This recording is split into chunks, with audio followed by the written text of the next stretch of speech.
ফেলে দেওয়া চালের বস্তা দিয়ে তৈরি করে নিতে পারেন এরকম সুন্দর একটা ডোরমেট। এটা দেখতে যেমন সুন্দর তার থেকেও সহজ তৈরি করা।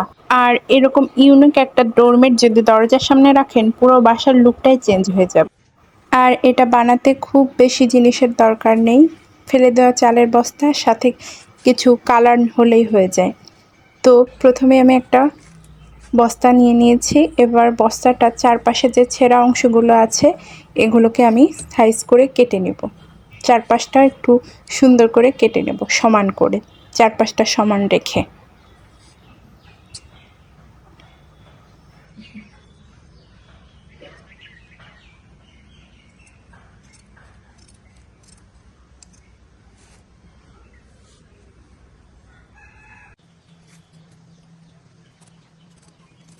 আমি একটু বড় সাইজের কেচি ব্যবহার করেছি, যেহেতু বস্তা কাটতে একটু অসুবিধা হয়, শক্ত থাকে, এই কারণে একটু বড় সাইজের নিলে ভালো হয়।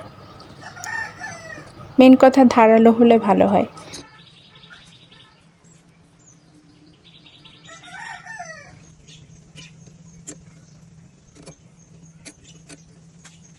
খেয়াল করবেন যেন চারদিকটা সমান হয়। যত নিখুঁতভাবে তৈরি করবেন এটা দেখতে তত বেশি ভালো লাগবে।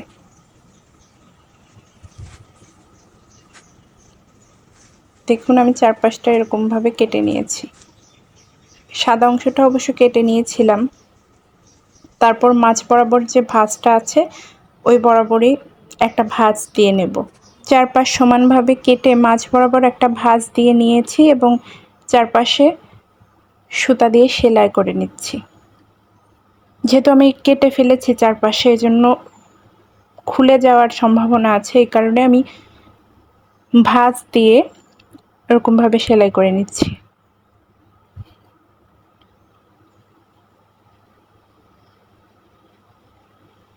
দেখুন ঠিক এরকম চারপাশটাই আমি সেলাই করে নিয়েছি। আর কেটে বাদ দিয়ে দিয়েছিলাম যে অংশ, সেটাও আমার কাজে লাগবে, এজন্য আমি এটাও নিয়ে নিয়েছি। এবার আমি এর থেকে এরকম আলাদা আলাদা করে নিব, এটা আমার কাজে লাগবে। আমি অনেকগুলো এভাবে ছাড়িয়ে নিয়েছিলাম, সব তো দেখানো সম্ভব না, ভিডিও লম্বা হয়ে যাবে এই কারণে। তারপর একটা বাঁশ সুই নিয়েছি, বড় টাইপের যে সুইগুলো থাকে আর কি। তারপর যেগুলো ছাড়িয়ে রেখেছিলাম ওগুলো একটা একটা করে এখানে আমি 10টার মতো ব্যবহার করেছি। বাজারে এক ধরনের সুতা পাওয়া যায়, ওগুলোও ব্যবহার করা যেতে পারতো, কিন্তু আমি চেষ্টা করছি যে সম্পূর্ণ বস্তাটাকে কাজে লাগাতে, এই কারণে আমি ওটা কিনে আনিনি, এটা দিয়ে কাজ সেরে নিচ্ছি। মূলত ডোরমেটের যে দুপাশে ঝুলটা থাকে ওইটাই দিচ্ছি আর কি। তারপর বাঁশ সুইয়ের সাহায্যে একদম কর্নার থেকে এভাবে এপাশ ওপাশ করে দেব।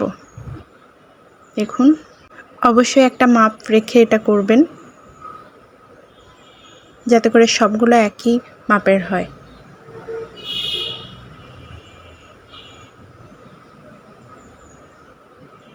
এপাশ ওপাশ করে দেওয়ার কারণে এটা বেশি মজবুত হবে, এই কারণে আমি এভাবে দিয়েছি। দেখুন হাতের আন্দাজ করে একটা মাপ রাখবেন প্রথমে। তারপর বস্তা থেকে যে চিকন রশিগুলো ছাড়িয়ে নিয়েছিলাম সেটা দিয়ে ভালো মতো গিঁট দিয়ে নিচ্ছি মজবুত করে।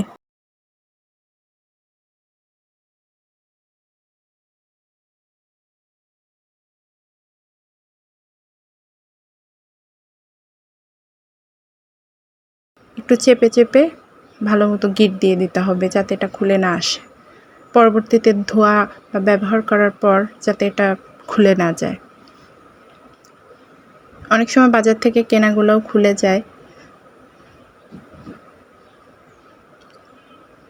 এবার কেচির সাহায্যে আমি এটা কেটে নিয়েছি।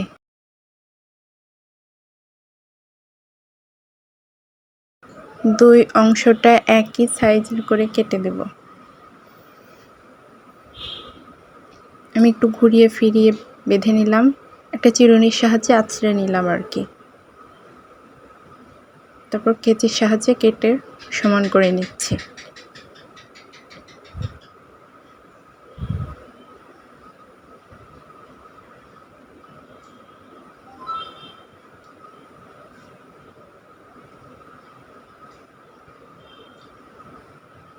একইভাবে আমি সবগুলো লাগিয়ে নিব। ভালো মতো গিট দিয়ে দেব। বরাবর একই রকমভাবে বেঁধে কেটে ফেলতে হবে আর কি।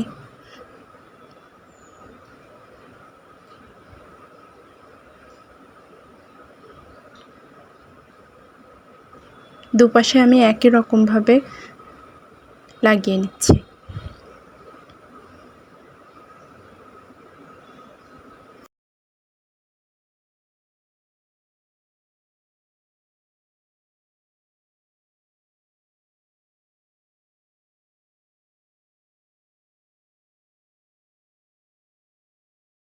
আমি প্রথমে এটা লাগিয়ে নিয়েছিলাম, তারপর গিট দিয়ে এটা ভালো মতো বেঁধে নিয়েছি। দুই পাশে একই রকমভাবে দেখুন, ঠিক এরকম হয়েছে দেখতে। এখন এপাশ ওপাশ করে, আর চারপাশটা অবশ্যই ভালো মতো প্রথমে সেলাই করে নেবেন, এতে করে এটা আর খুলবে না, ভালো হবে। দেখুন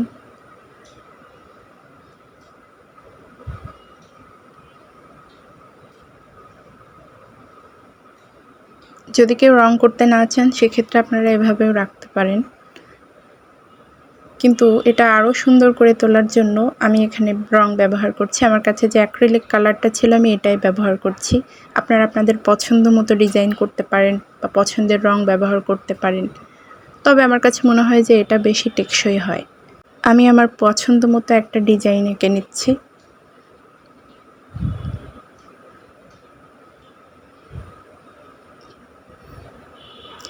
যাদের ডিজাইন করতে সমস্যা হয় তারা একটু দেখে নিয়ে কলমের সাহায্যে প্রথমে একটু মার্ক করে নিতে পারেন, তারপর কালারটা করতে পারেন, এতে করে সুবিধা হয়। যেহেতু আমার ওরকম কোনো অসুবিধা নেই, এই কারণে আমি এটা দিয়ে ব্যবহার করছি। আর আমি খুবই অল্প পরিমাণে রং ব্যবহার করছি, আপনারা চাইলে একটু গাঢ় করে দিতে পারেন।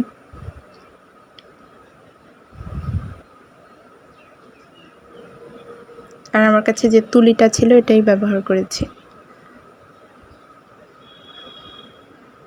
আমি এখানে অরেঞ্জ কালারটা ব্যবহার করেছি আর গ্রিন কালারটা ব্যবহার করেছি, তবে এরকম গাঢ় গ্রিন কালার পেতে চাইলে অবশ্যই যে হালকা কালারের গ্রিন কালারটা পাওয়া যায় তার সাথে সামান্য একটু ব্ল্যাক কালার যোগ করে ভালো মতো মিক্সড করে নিলে এরকম একটা কালার পাওয়া যাবে। আর আমার কাছে মনে হয় যে এই দুটায় কালার কম্বিনেশনটা ভালো যাচ্ছিল, এই কারণে আমি এই দুটাই ব্যবহার করেছি।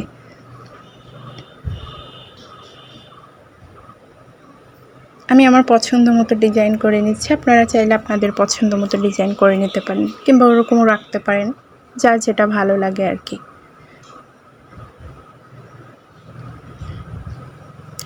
তুলির সাহায্যে আমি খুবই অল্প পরিমাণে কালারটা ব্যবহার করেছি।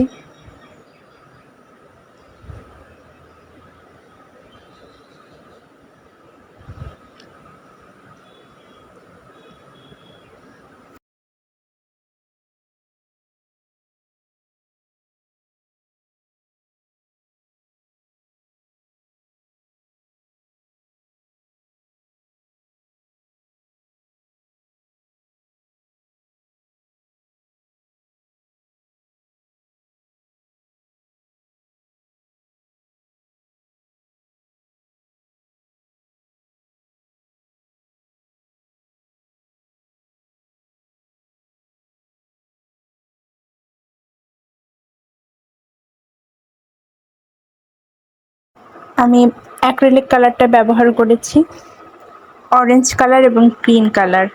গ্রিন কালারের সাথে একটু ব্ল্যাক কালার মিশিয়ে একটু গাঢ় করে নিয়েছি।